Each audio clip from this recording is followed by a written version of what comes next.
So thanks. Got a lot of material to go through in a little time, and I really appreciate people being here because from what I hear, there's actually a little sun outside, and that's something that I don't think anybody's seen for the last 4 days. So thanks for making that compromise here to be with me, at least, not with Ray. No compromise there. So we're going to talk about innovative approaches that are really emerging to create value from big data. And I want to state with a couple postulates sort of at first. I think to date some of this has been rather unsatisfying experience. I think brands and marketers have really tried to create some of that value by integrating data on tech platforms like DMPs, and the limitation really has been, frankly, not in my opinion the tech, but really sort of the data in that regard. And I think that there are ways to improve that and create value there, create more value there. And I think a lot of that is about taking big data and integrating that with first-party data. And I think that first-party data, companies that don't always have access to troves of first-party data, think CPGs who often have a disintermediated relationship with their customers. In that regard, I think even these approaches work, and I'd like to talk about some of those. Until now, and it was even mentioned in the previous presentation a little bit, a lot of first-party data has primarily existed in walled gardens that control sort of access and filter sort of how that data can be used. But I think a real viable alternative is coming to bear from the market research industry, and specifically market research firms that sort of collect and curate and aggregate data from all sorts of individuals, and they provide this data not only at scale but also find super hard to reach sort of needle in a haystack population groups, consumer groups, as well as hard to find business professional groups. And as an example, at our company at Research Now SSI, where I'm part of, we have an extensive panel population, over 45 million curated panels around consumers around the world. And this information is richly attributed. We know over 1,000 things that we collect and update on a regular basis about these consumers. If we want to identify the cars that people are driving overnight, we can find out the answer to that question across millions of our panelists. And so it's a real important asset, and the way to connect that asset is to use that data because it's updated in real time, and to match it and to use it with some of these big data assets. And I'll talk a little bit about that going forward. And one example about how we kind of do this, we score and rank in DMPs. One of the services that we offer to many of our customers is scoring and ranking in DMPs. On a retrospective view, we can actually determine sort of the percent of an audience that was accurately targeted or mistargeted, as unfortunately the case may be. And for example, in one of our clients with whom we work regularly, we were able to find, unfortunately, that even in some of the data sets that they're using, that they can't even rely on broad attributes like age and income. Those are even misrepresented from time to time. And so there's ways to fix that. As was sort of discussed in the previous presentation, so I won't certainly even touch on it too much, but to say that with GDPR coming on, and the fact that that's going to happen here in Europe, that the conversation can't be limited. It's really a global issue, and there's heightened awareness, heightened anxiety about the idea of use and availability and proper use of data. In that regard, I think that sort of panel-driven first-party research data is a little bit ahead of the curve.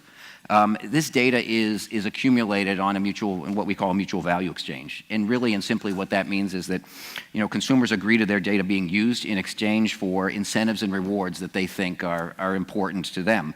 And even more important, if that's permissioned properly, there's all sorts of attendant uses that can be made of that data, permissioned properly with the consumer, that is, for things like ad targeting, as I mentioned, and everything up and down the sort of the marketing services ecosystem.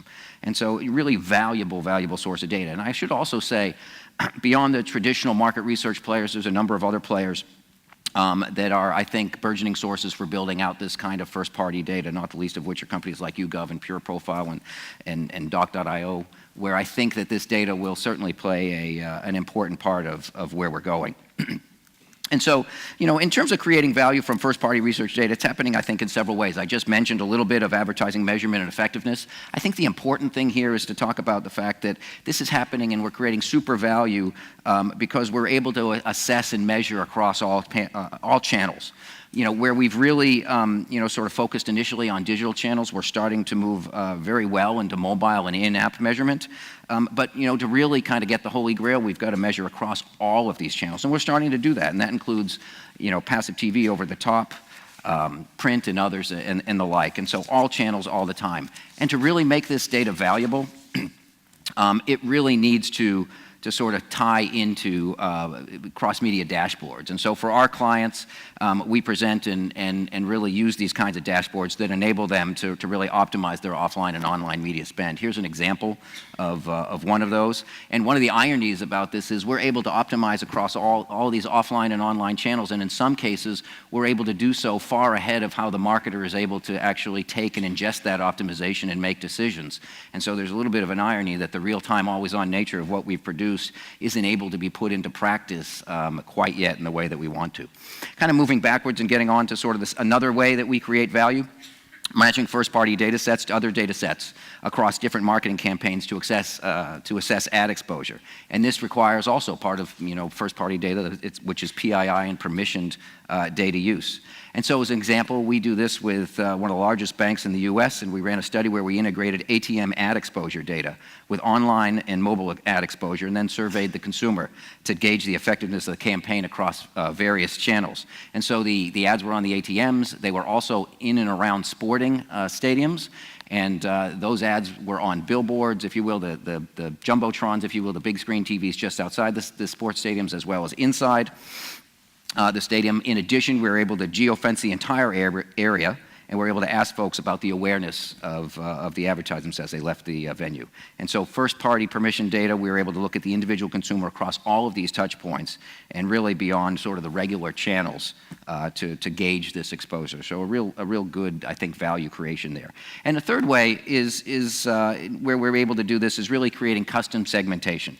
And this is really using data to create highly customized segments, and not sort of broad geo-demographic-based segments, but what I'm talking about is specific bespoke segments customized to that particular brand or marketer. And in some areas, for example, we're working with a large automotive manufacturer where we do this, and we create segments that are based on the likelihood to be responsive and receptive to a particular type of advertisement, not an advertisement, but a type of advertisement. So the segmentation scheme is around the advertising segment.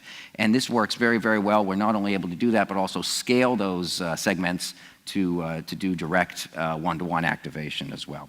And so at this point, I'd like to turn it over to Ray, and he'd like to talk a little bit about how this works in his world at Mediacom. Thank you, Gary. Just one forward.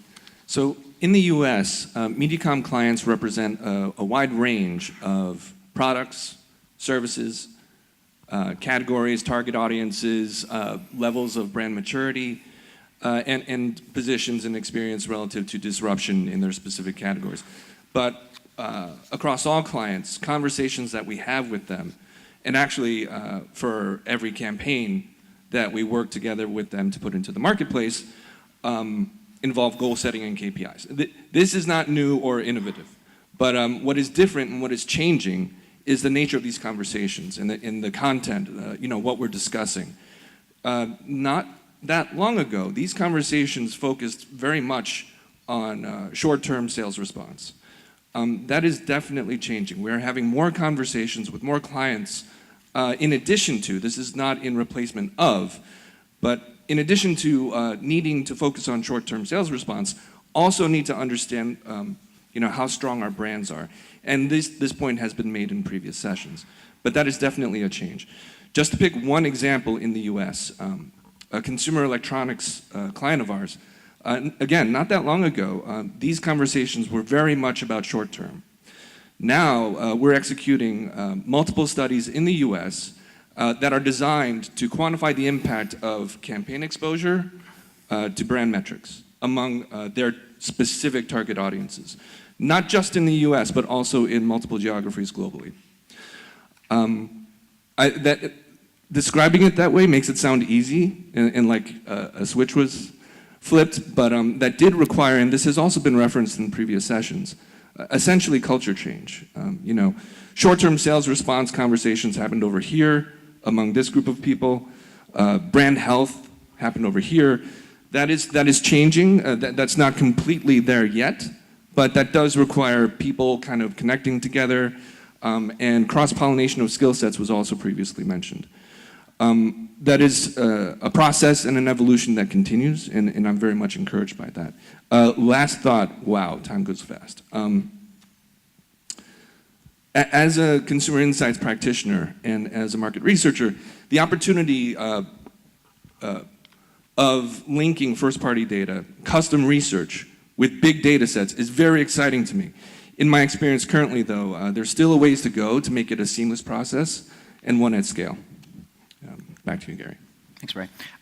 Just very quickly to kind of sum things up, I think there's been a little bit of increasing frustration sort of with the inadequacy and the quality of some of the big data that we've seen, but I really do think there are ways, and we are starting to improve there. I absolutely think that first-party data is a way to get there, to provide more precise, more accurate, more relevant results. I think market research data is one of the sources that, first-party data sources that can weigh in here because it's sort of based on that mutual value exchange, as I mentioned, and I think there are many companies that are coming along in this space that will provide value and create that advantage, in that regard. A couple other points, just really quickly. It's in putting market research data in the overall big data mix, it actually creates a virtuous circle from using market research data from market research itself to using that same data as the underlying foundation for CRM and activation. You have to think that using the same data set to drive both of those is going to create a better and maybe ultimately more accurate result. And so in creating value, ultimately from big data, I think the most successful companies will really learn to merge some of these first-party data sources with all the things and the other things that they're doing to ultimately create a better process and gain insight and ultimately take action. Thank you very much.